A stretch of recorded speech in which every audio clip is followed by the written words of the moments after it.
How are you doing? Questions for Mark? Great. Hey, Mark, how's your knee? Felt great today. You know, if I was could take that knee brace off, unhitch the trailer, I might have scored that long one. But it was feeling really good today. What was going through your mind on those long runs? You know, the one that kind of set us up for that last touchdown to take the lead. Offense ended up setting up a pretty big hole there. I had to break one tackle, and once I picked my eyes up, and there was nobody there, I got pretty bug-eyed there and took a peek at the screen up there. Knew I just got to run hard and try getting as many yards as possible. There was a bunch of green grass, and a couple of those other ones, you know, the offensive line, again, they did a great job up front, making those holes, getting guys blocked, and making it easy for me. Did you kind of regain your confidence running the ball? I don't know if I ever felt like I've really lost that confidence running the ball. I guess maybe since the injury, yes, I felt really good today. And you know, when the O-line's, again, I'm just preaching that our O-line's so awesome. They're having a great day today. When they make it that easy for us up front, it makes our lives a whole lot easier, and it makes it a lot of fun. Were you surprised how open you were on a lot of those runs? It seemed like defense was very late to react on this. Yeah, and on one of the QB draws, too, I was kind of expecting them to have an all-out pressure there. I was thinking I was going to have to throw it up to Sam Hipp for a one-on-one matchup out there, and they ended up all bailing out, so I got the opportunity to continue with that QB draw and ended up making a big play there. Wasn't really expecting to have a 67-yard run. I was expecting to have a long, sustained drive to finish out that game, but you know, I told those guys pre-drive that we were going to take it one play at a time. We don't need to get it all in one play, and it turns out we kind of did. Played a lot of great games, both in South Dakota State here as well. Where does this one tonight stack up in your career? Shoot, I mean, going against Penn State growing up, like that's one of the premier powerhouses, and it's one of those games that you dream of playing in Kinnick, the striped out stadium, fully sold out. Again, a night game in Kinnick, like this is what you dream as a kid, and it was so much fun playing out there. This is definitely one of those ones towards the top. Mark, when you were down for most quarterback yards as a single game in Iowa program history, are you aware of that? I had no idea. I'm gonna be honest. I had no idea. Don't ever plan for that, and there wasn't that many run concepts for me to run. But you know, when we are successful on some of those plays, it ends up happening. That final play was that your call to keep it? Me and Lester have been talking about that one for a long time. If you look it up, there's a play that Syracuse ran a couple years ago. Had an awesome fake, just like that. Had a guitar fake like Aaron Rodgers always does. And when he told me, I was the only one in the huddle that knew it. Nobody up front knew it, and ended up making a great play out of it. It was fun. Did you ever talk to Garrett Schrader about that play? He's the one that did that. I'm the I have not. so that's I have not talked to him about that play. Mark, when you were down 21-10, you guys seemed to turn it up a notch. Mm-hmm. Is that true when you guys were behind? Because it seemed like the intensity came up. Yeah, and it was tough starting out the second half when we don't get the ball and they go down and score right away. I kind of just kept telling our offensive line, telling our running backs, receivers that we got to bring the juice, bring the tempo, be fast in and out of the huddle. We can't lay down against this team, that we got to keep coming at them, keep attacking. And that's what we did. We ended up having a great response after that drive, made that game 21-16, and we kind of just kept rolling as an offense after that moment. So what's making your running game so effective, particularly yourself, but also Kamari Moulton, who was a half yard shy of a 100-yard game himself? I mean, Kamari, first off, is just running with a lot of confidence right now. He's doing awesome, breaking tackles, running hard, getting through the holes fast. But, I mean, again, we have one of the best offensive lines in the country. They're creating big holes for us up front. They love running downhill. They're an athletic bunch. They're super strong. So they're moving guys up front, too. They're getting a push every single play. So when you can get guys that are blocking 2-3 yards already downfield, and we're already guaranteed a 3-yard gain, it makes it really easy for us. With the way that Penn State ended the first half and the start of the second half, how do you kind of keep the mental, I guess, stability, not let that totally just shut the door on the game?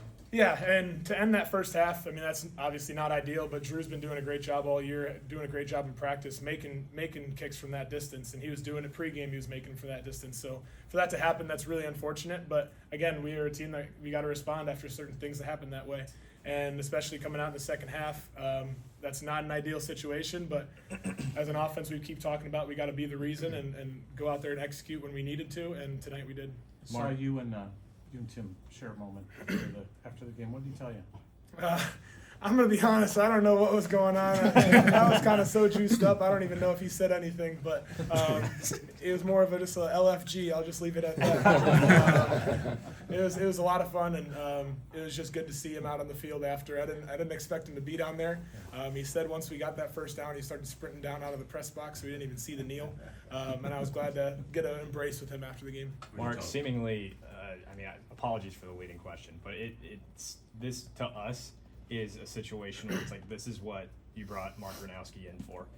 Did it feel like that to you going into that drive, and does it feel like that to you now, post-game?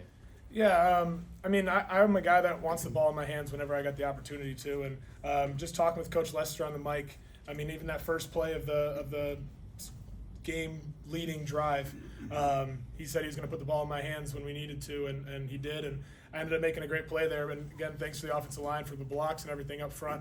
And then at the end there, we were kind of planning. We were talking about that play that we were going to end up running, the fake with me rolling out. And I'm trying to put the ball. They wanted me with the ball in my hands when I get the opportunity to, and I'm really happy to have that opportunity to get that get the ball in my hands. So I'm going to do what I can and keep pushing these guys, keep leading these guys as best as I can, and we're going to try and keep moving this thing forward. How about the second touchdown run? I'm sorry, the answer to the 21-10 when you kept it on 3rd and goal from the 4. Was that a read for you?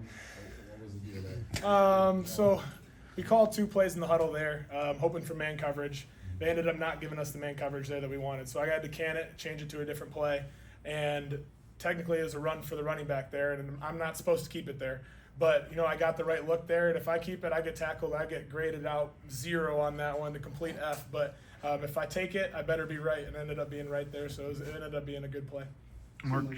Seemed like Penn State was really biting on those RPO looks. Just how much does it help to have those running backs kind of be a decoy for you to pull those reads?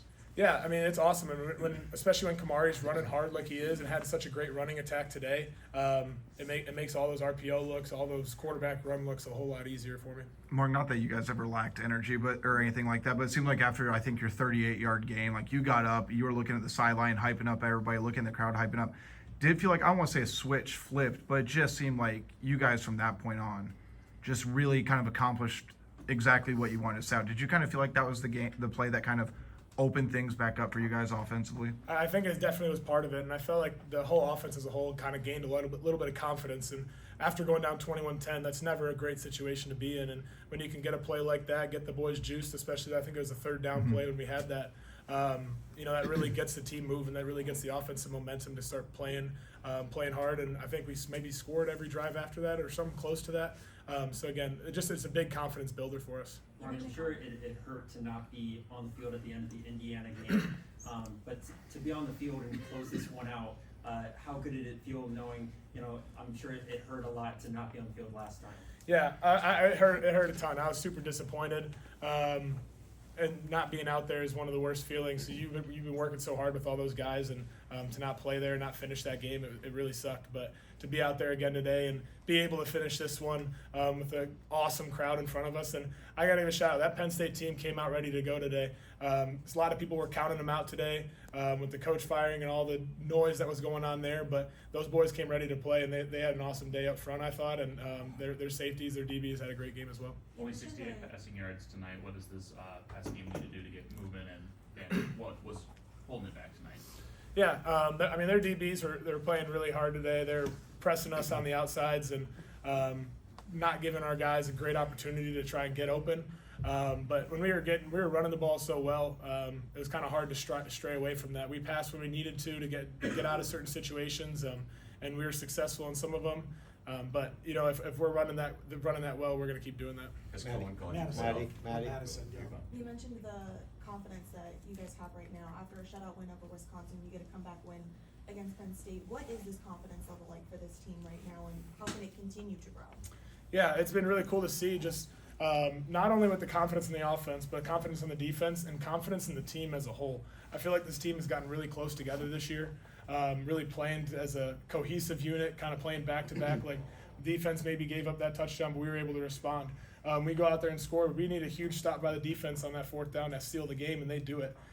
So I feel like we're playing a great complementary football, and both sides of the ball are playing with a ton of confidence, which makes it a lot of fun for us. All right, thanks, Mark.